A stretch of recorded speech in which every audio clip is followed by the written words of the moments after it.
Hello. Oh. Can I help you? Just working on some stuff here. You know, you really can't be in here unsupervised. You are? I'm Paul. Paul. Nice to meet you. Nice to meet you, yes. But let me escort you out to a safer spot. Gotcha, okay. Okay. Well, you might want to take a look at that later. That might help you. I'll be sure to do that. Okay, great. Thanks. You bet. Awesome. This is awesome, though. The equipment and stuff is, pretty real looking.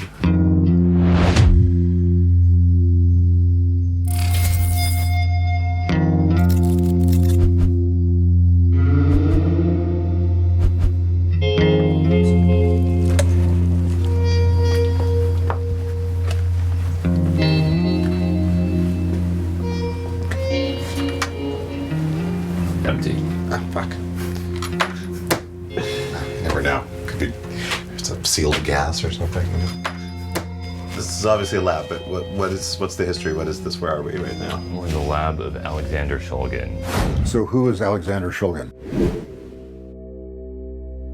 He was an excessively bright kid, born in Berkeley, way ahead of all of his peers. He started to work on insecticides for Dow Chemical, was very successful developing their first biodegradable insecticide. They basically gave him free rein to work on anything that he wanted. So he decided that he wanted to work on psychedelics.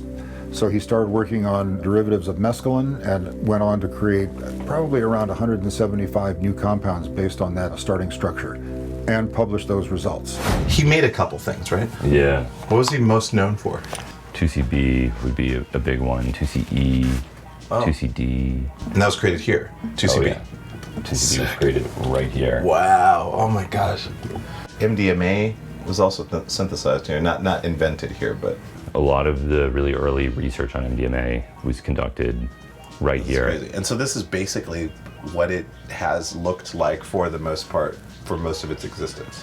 Yeah, there's old photos. There used to be a periodic table of elements on this wall. I don't know what became of it. Maybe something splashed on it. Yeah. But it looks pretty similar. You can find old photos of it. It has not changed very much at all. It's amazing how much one dedicated person, how much they can do, how much they can change medical history and international drug history. I mean, the influence that radiated out of this lab is just enormous. The world is profoundly different as a result of it.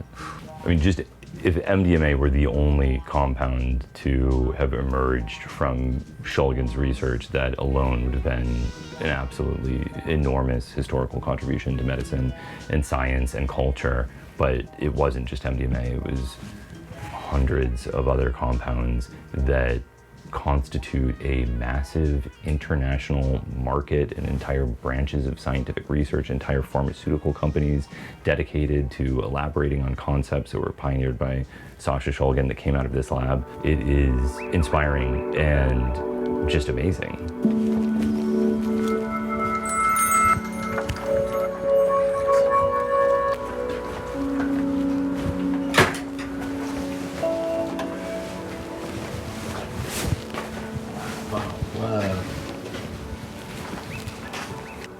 I don't know. They look like beans. Yeah. This is an endocannabinoid that and also has the word chillin, XXX, written below it. But no. Shulgin was not much of a cannabinoid man. Oh, really? Yeah. Too bad. Is this him? Yeah. That's yeah. Shulgi? Yeah. Dow days. He looks good. Wow. What a badass. Yeah.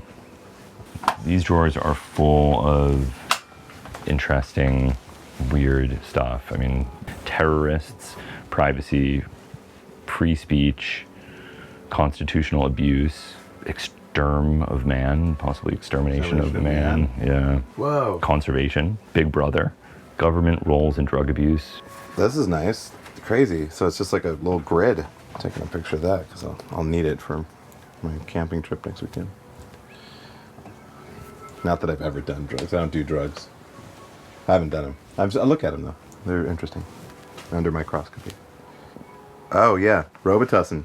It's in here. That was my drug in high school. Not that I ever did it. Crap written by illiterates. This is awesome. Cream. Drugs and sex, that's probably Drugs and sex. a thick folder. Oh, this folder? And the great thing is like one of the, just like sex is seen through the hole perfectly. And I think it's sexuality. Yeah, it is sexuality, but that's kind of funny. But pretty interesting. I like that he just like saved everything. It's just like it's all in here. He was just this master archivist for everything related to drugs. There's some insanely interesting stuff. He was looking for drugs that facilitated human communication, Gotcha. touch, connection, Right. things that allowed people to interact with one another. It was clear to him and to Anne that this could be the foundation of a therapeutic revolution. If you could give this to people and it made them feel calm, they could talk through things that would otherwise be too painful, things they'd suppress, things that they didn't want to process, and that it could be a totally new type of therapy. Yeah. Yeah. I love that. Sasha knew the way the government tends to work in these situations. He knew that there was risk of it being prohibited, and he was very cautious. He had always towed the line. I remember someone was writing something about Alexander Shulgin, and they called him a clandestine chemist, and I had to correct them because he was the opposite of a clandestine chemist. He was a completely open chemist. He talked to everyone. He didn't hide anything.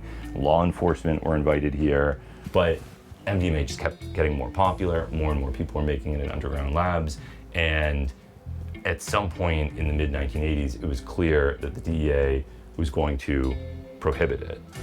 A combination of fear of changes in the government and the rejection of MDMA made him realize that he had to publish everything in this book, Pikal, to get it all out there so it could never be destroyed.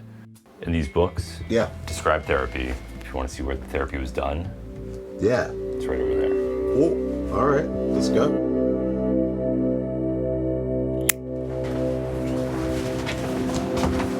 Oh, man, this is sick. What is this? This is the library, the music room, and the room where historical psychedelic psychotherapy was conducted.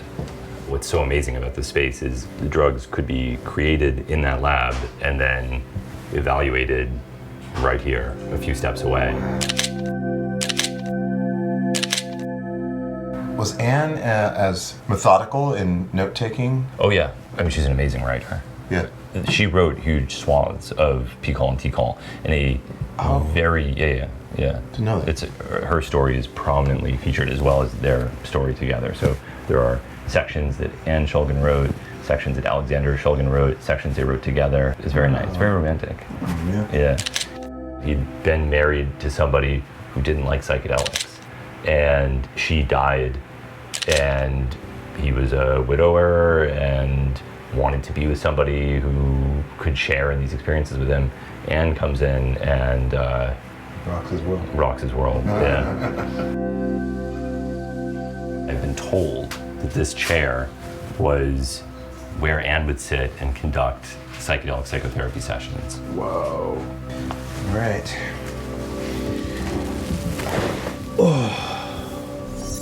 It's comfortable.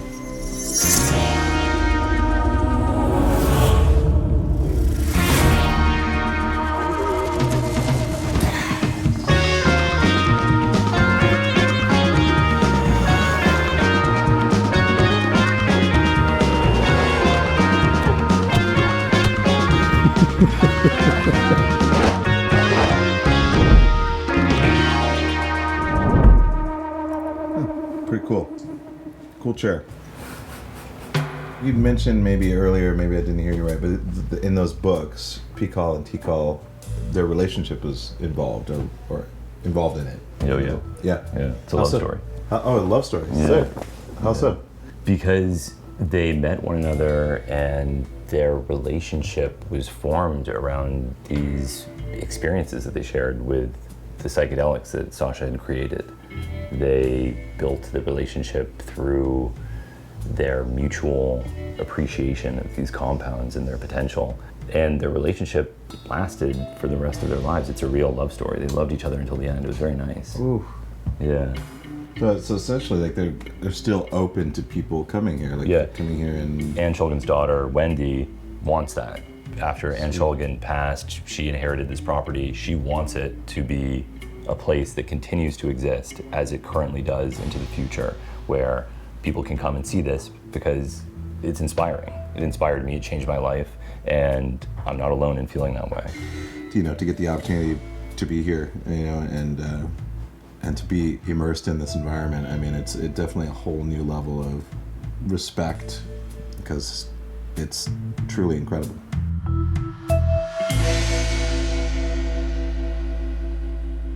Sometimes people ask, what do things sound like? I don't know what 2CB would sound like, so I'd imagine it probably sounds like... That's my guess. Really? That's my guess. I have never done it before. What's up, y'all? We're gonna keep the music going by bringing y'all some playlists curated by some incredible artists like Lil Yachty, Brandon Boyd of Incubus, Toki Munsa, Reggie Watts, and you can find that in the description below. With that, you can also find a free integration workbook to learn how to integrate your experiences, and a Psychedelic Fundamentals online course that teaches the history, the methods of science, and what we can look forward to in the future. I appreciate you paying attention and watching the first segment of Music is a Bridge. And stay tuned, we will bring more artists, have more fun, and continue to educate the masses in this beautiful world of psychedelics.